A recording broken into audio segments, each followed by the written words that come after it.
Communication. My name is Cassandra Etienne, Associate Director at the Center for Cooperative Media, and your co-host for today. And I am Oni Advincula, your co-host today, and the Ethnic and Community Media Director at the Center for Cooperative Media. It is incredibly exciting to see each of you here. This is our third year. We cannot overlook the fact that we have more than 300 outlets serving New Jersey and reporting and publishing in more than 20 languages. We are forced to reckon with. Cassandra, celebrating the contributions of ethnic and local community media in New Jersey and acknowledging the significance of their work has become more important than ever, especially with the current challenges we face in achieving diversity, equity, and representation. Oh yeah, I couldn't agree more. These times are remarkable for journalism as the surge of complex, high-stakes global events from AI and immigration to political polarization has made accurate, context-driven reporting more essential than ever for a functioning society. Now, without further delay, I would like to briefly turn it over to Keith Strudler, Dean of the College of Communication and Media at Montclair State University, who will share more about our work and introduce our keynote speaker.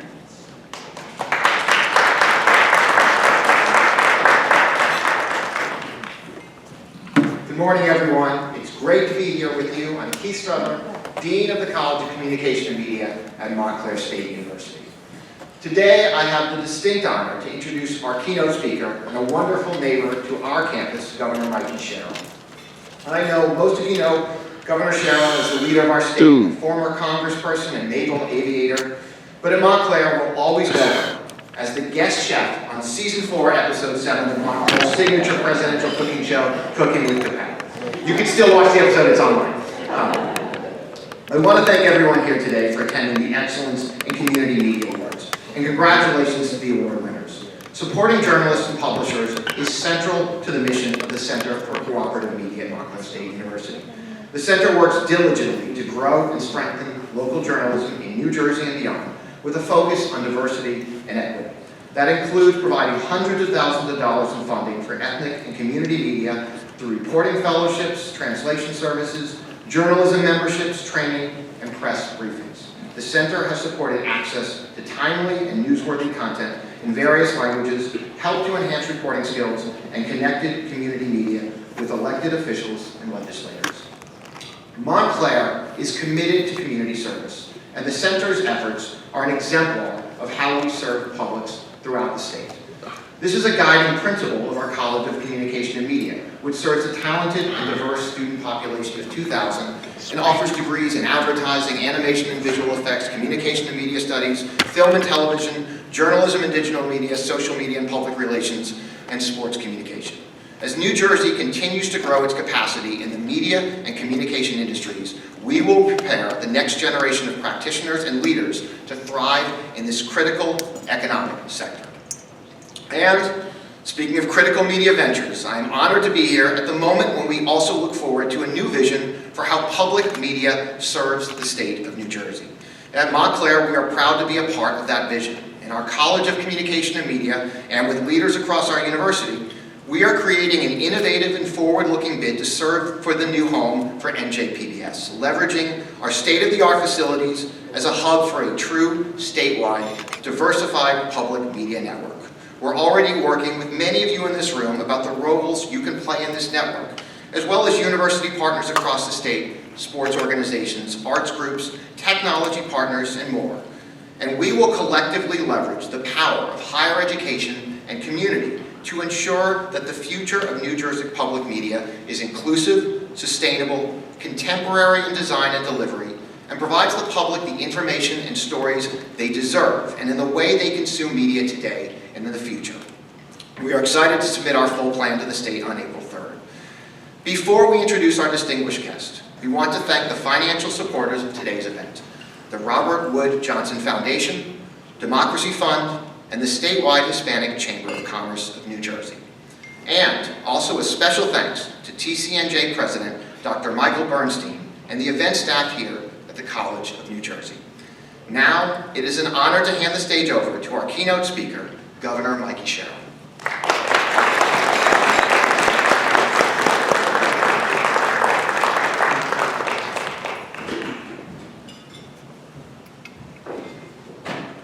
Thanks so much. I have to laugh at that picture.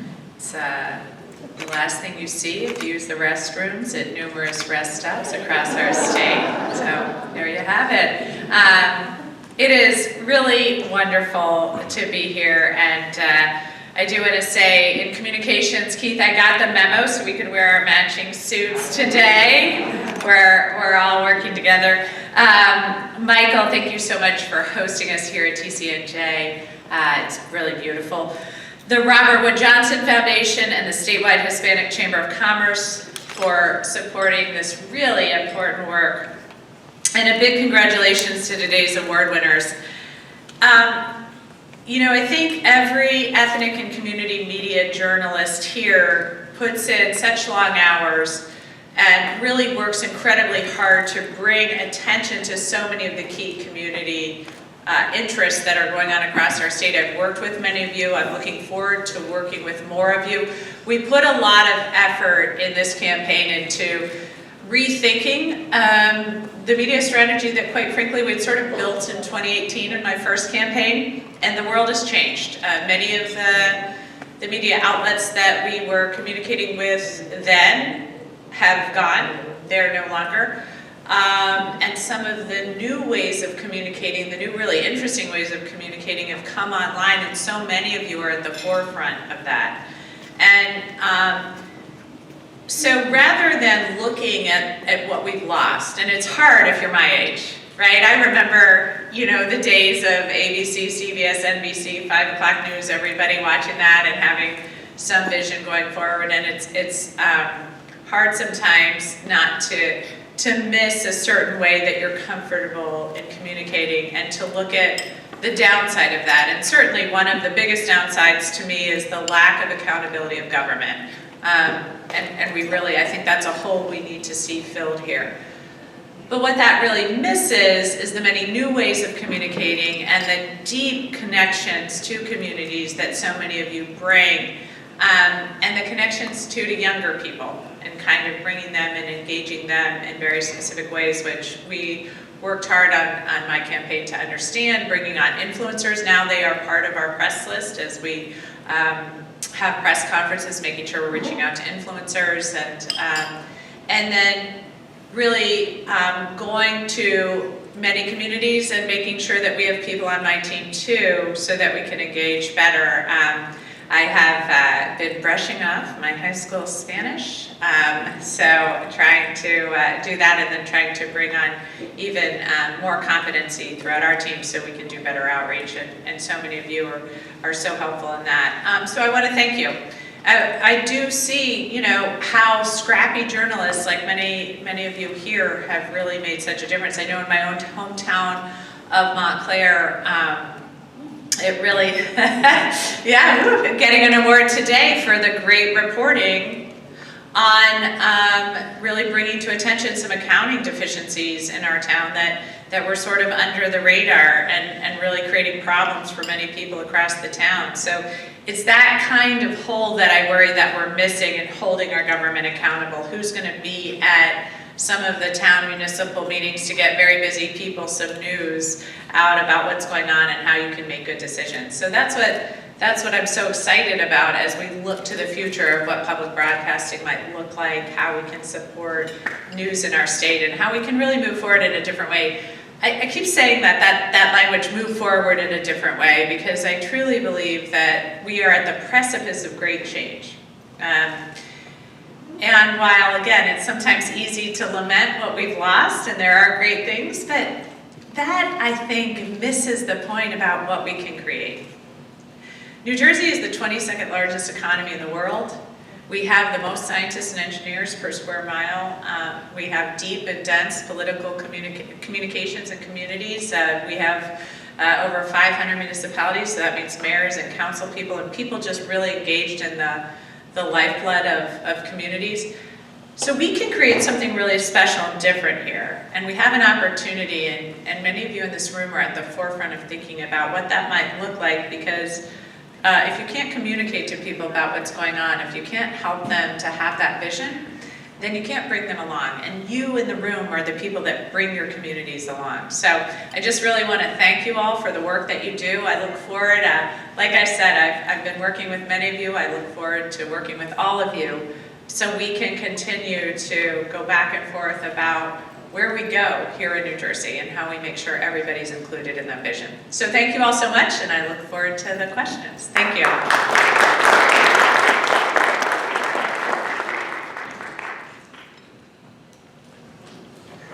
Thank you so much, Governor, for the remarks, and thank you really for giving us this opportunity to have this conversation with you. I'm Oni Advincula. I work for the Center for Cooperative Media at Montclair State University. We collected questions, a set of questions from the journalists in the room in advance. And so we assigned 3 of them to ask these questions. So let's start with an issue that is sensitive, deeply polarizing, complex, immigration and immigration enforcement. And this question will be asked by Carlos Avila of El Latino News. Good morning, Governor. Good morning, everybody. My name is Carlos Avila. I'm the Latino newspaper publisher. Yes, last month you signed an executive order to prevent ICE engaging from different activities on enforcement and state property. The question is, can you ensure, thank you, can you ensure that this executive order is going to be implemented truly and in some way make sure that our communities feel safe in public places? Please. Thank you so much, and thank you to all of the newspapers and outlets that have really been bringing attention to what ICE is doing. We have had a very difficult time at the state government level of getting information from ICE about their plans or where they're operating in the state, which is why I put out some of these executive orders to work to keep people safe. You mentioned not allowing ICE to operate from state properties. And the president's already taken us to court on that one, so we're fighting that out now so that we can implement that order and make sure we're continuing to keep them off of private state property so they can't operate there. And we'll continue to work to implement that. We also, to the point of getting more information, as part of the executive order, stood up a portal. I continue to remind people that please, if you're filming any law enforcement engagement, do not get in the way of it, do not put yourselves in danger, but that portal was important to us because, again, we were not getting the information we wanted, and it really is reporters and people with iPhones on the ground that are tracking best what is happening with ICE agents and providing information. We've had hundreds of submissions to the portal already, so we can better track that. The legislature, I know, is working on certain pieces of legislation to continue to keep people here safe. And I think this is one of those areas where we're constantly looking for ways to make sure community members feel safe and to operate within different paradigms of what ICE is doing on any given moment. And as you know, it changes month to month. I'm glad Kristi Noem is fired. I don't think that that's going to change the makeup of ICE right now or what they intend to do. I think it was necessary but not sufficient, as we say. So we are going to continue to work on both executive orders, legislation, and regulations to make sure that we're moving as quickly as possible to keep people here safe, and then of course working hard right now to not allow the new private detention facility, which as many of you probably know is anticipated or thought they want to move into a warehouse that only has 2 bathrooms, not fit for human habitation, and they want to put 1,500 people in there. So we're fighting that right now. Thanks. Thank you very much. The second question, this was really prevalent during the election. This is about affordability. And then we will ask Penda Howell to ask your question. Good morning, Governor Sherrill. Thank you for being here. Those rest stop bathrooms are pretty clean, and so your photo is in not so bad company, I think. Thank you, thank you. Penda Howell, owner, publisher, New Jersey Urban News. And so my question is regarding rent, healthcare costs, utilities, and the prices of goods and services, as you know, have steadily increased, making it more difficult for hardworking families, especially Black and brown folks, in those communities to live comfortably. Given the state's economic challenges, what are your plans to make New Jersey's a more affordable place to live? And secondly, as newsmakers, how can we collaborate with you to ensure that government information is accessible to all communities equitably? So that's really interesting.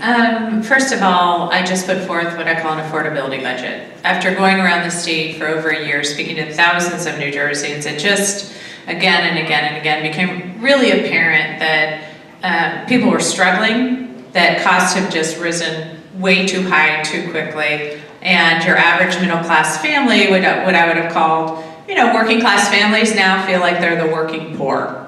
I remember one woman saying to me, and this has stuck with me, she said, you know what, Mikey, in this state there's rich people and then there's working people, and all the working people do is work. We just work. And that's what it's feeling like. You should be able to have one job and feed your family. Instead, people are taking on 3 jobs and still feeling like they can't make ends meet. And so I put forth the affordability budget, which to me had several pieces. One, we had to have the structural deficit. We have a constitutional mandate to balance our budget. If we didn't do anything now with this deficit, we were going to blow through our surplus, add $750 million. That would result in deep cuts, like having to find $4 to $5 billion worth of cuts in our state budget. And it would have been a blunt instrument. It wasn't going to be a scalpel where we go in. It was just going to be hacking off different pieces of spending. So we had to start now. There were long-term structural issues that we've started to address, but in a month and a half, I'm not gonna fix them all, but over the next year, we'll be continuing to work on those things like our state health benefits plan, our school funding. Just about every school is millions of dollars over their budget.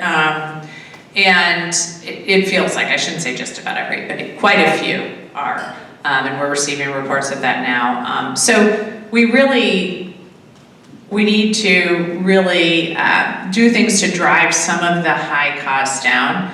We need to fully fund our pension. When I say long-term structural things, for about 30 years, no governor, Democratic and Republican alike, fully funded the pension. So now instead of paying $1 billion into making sure workers who've paid into a system have a secure retirement, we're paying $7 billion, $6 billion in penalties because of not paying our bills, so we're paying our bills.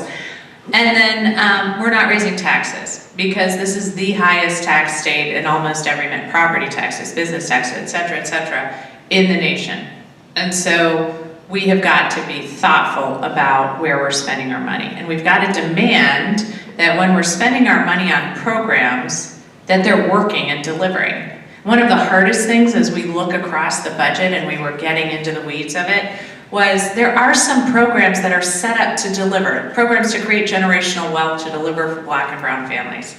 And they're doing a little bit, but for the money we're paying, they're not doing enough. So those are the hardest ones to address because we have to take them down. We can't just keep putting money into programs that are eking out. Nobody's ever going to catch up that way.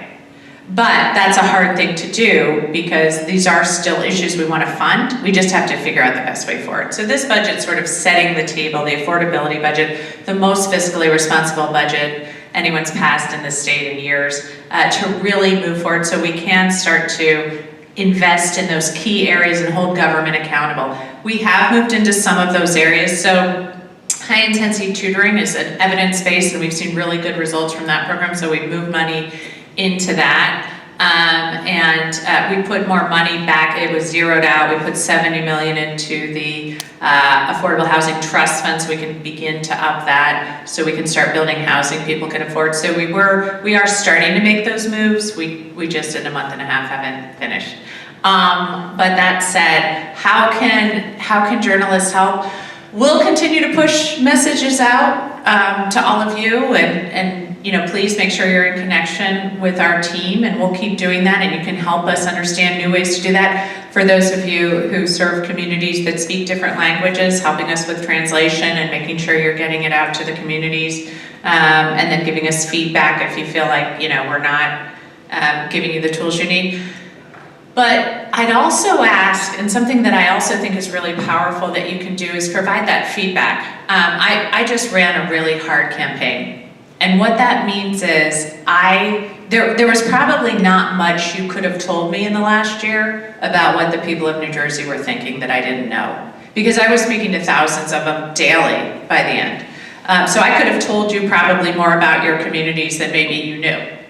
But that goes away because now I'm head down in government, setting it up, getting stuff done. So I still need that feedback loop, and I need to make sure that I'm hearing from all aspects of the community, and that's where you guys can really play a huge role. I think what's going on right now, and something I'm just kind of flagging because I'm really interested in this, I think what's going on right now in our state and what you're hearing from different communities is this sense that, I have a sense that if you made it 10 years ago, if you sort of had gotten a middle-class lifestyle and you'd achieved that, and you bought your house, and then you were on secure financial footing and maybe you put a little money into the stock market, you are probably doing okay now.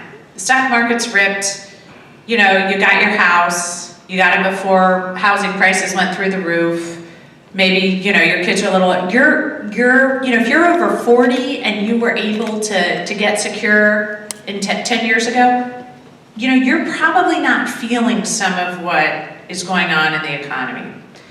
But if you're a younger New Jerseyan and you hadn't bought your home and you hadn't gotten a secure job and you're just starting out, you are feeling something very different right now. You are really struggling to figure out what to even study in school when everyone's telling you AI is coming on board and the jobs of the future are going to be gone, are going to be different. You are seeing your job offer that you had 2 years ago has been revoked. I was hearing that story as I was going around the state. You can't find any house to buy in your price range. I mean, the down payment alone is killing you, which is why we put more money into down payment assistance.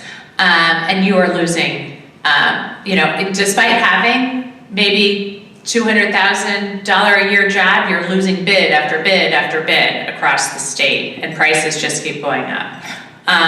Grocery store prices. If you have young kids, God forbid, and I do, you have a teenage boy in your house. My God, my son told me today he really likes steak. I said, don't we all? But you're, going to be eating a lot of chicken. So this is what kind of, younger families are really facing. And I just think there's sort of a difference right now. It's almost a generational difference going on in our state that we have to address, because as I was speaking to Hinge earlier today, that's a big group of pharmaceutical companies. That's about 50% of our economy, huge number of jobs throughout our state. And I was talking to them, and they're very business focused with a certain view. And I said, look, if you are going to keep running these innovative economies in New Jersey and you want to employ people in the future, you've got to care about affordability here. You've got to care about how we're driving down costs in healthcare and housing. Because otherwise, nobody that you want to employ is going to live here. So this is some sort of something that I haven't seen tons of reporting on, but that kind of thing and other, understanding of your communities and who's suffering where and why and who's succeeding where and why, those are the things I think all of you could be really helpful in and kind of mining what's happening in our state with the economy, because it feels like it changes monthly. And so what's going on with people and how can government do better? That's something I'm really interested in. Thanks. Thank you for responding to that question at length. I feel like I'm in fallback here. That would be an interesting news. So the last question, this is related to survivability of local news in New Jersey. With the ongoing anti-DEI efforts of the current US administration, unfortunately, a lot of the local news, especially ethnic media, they are struggling. So this question will be asked by Ambreen Ali of Central Desi. Thank you so much for this opportunity, and thank you for the nice things you said about the new wave of local media that you're seeing in the state. We're seeing incredible innovation. I hope that Central DC, we cover the South Asian community, is part of that.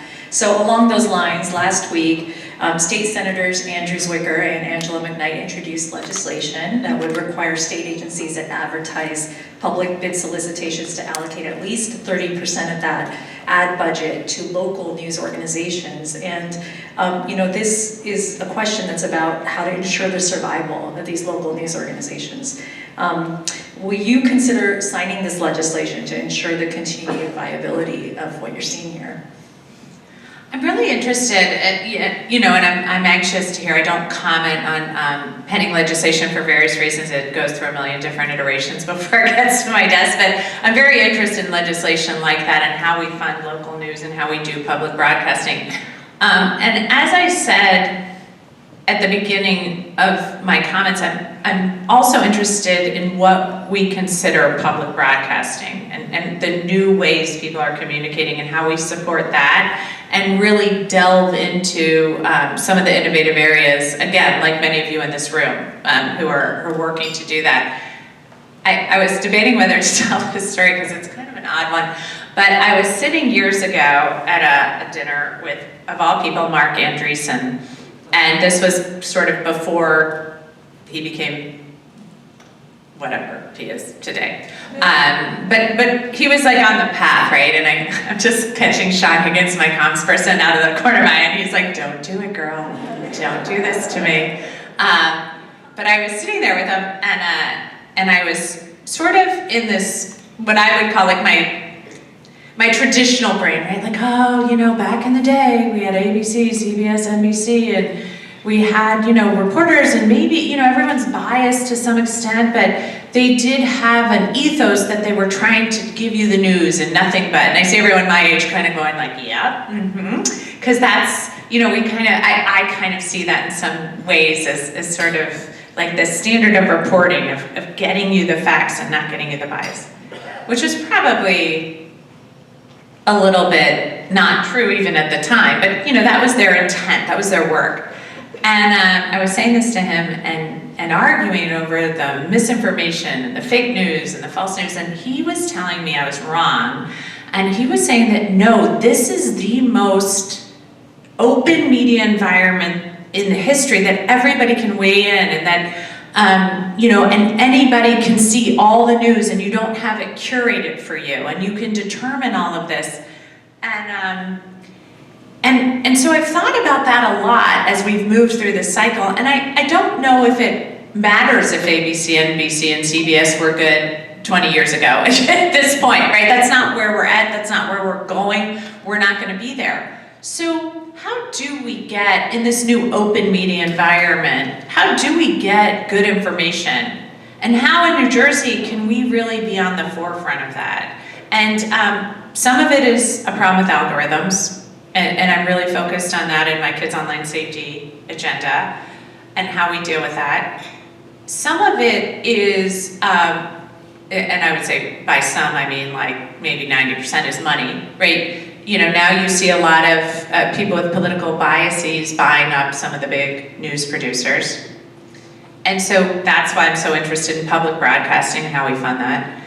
And then some of it is just understanding where we are directing support, because it's very worrisome when you see some right-wing people with an agenda. I mean, I think Hegseth just said yesterday or something, I can't wait till CNN gets bought by some, starts.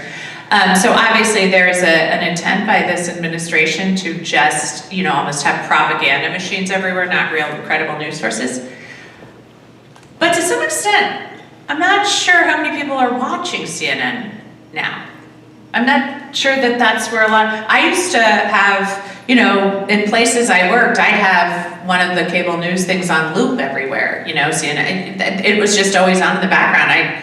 I mean, I'm in a government building now, you would think we would have it, we don't, you know, we get our news from all over the place, and so really being thoughtful about where now we're putting our efforts and how we can make sure that it's as free from bias as possible. And I, again, think that's something that all of you in this room are probably thinking about 24/7 and how to get the message out, how to connect with people. And the reason I'm such a proponent of public broadcasting, I'll wrap it up here, is this idea that I find that part of the reason I think I have this rose-colored glasses picture of journalists of yesteryear is because there really was this intent to provide unbiased news to people, and at least, if not unbiased, at least to get to the bottom of stories or provide news.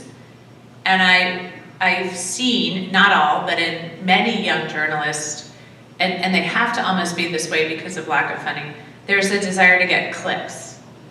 To not, you know, I've had too many experiences where I'm with a journalist, and seriously, not anyone in this room, but different journalists who will have a half an hour interview with me only because they're looking for the one line that fits into the story they've already written, that fits into the national narrative of Dems in disarray, or you name it, that then gets them clicks and then, you know, feeds into the frenzy there, and not really trying to delve into a story or get news or get anything interesting. And so there is that too in thinking about how we're going to support different ways of putting out stories. And that can be fine, you know, that can be an area, clicks can be an area, but where's the other area if you kind of are like, I just kind of want some reporting.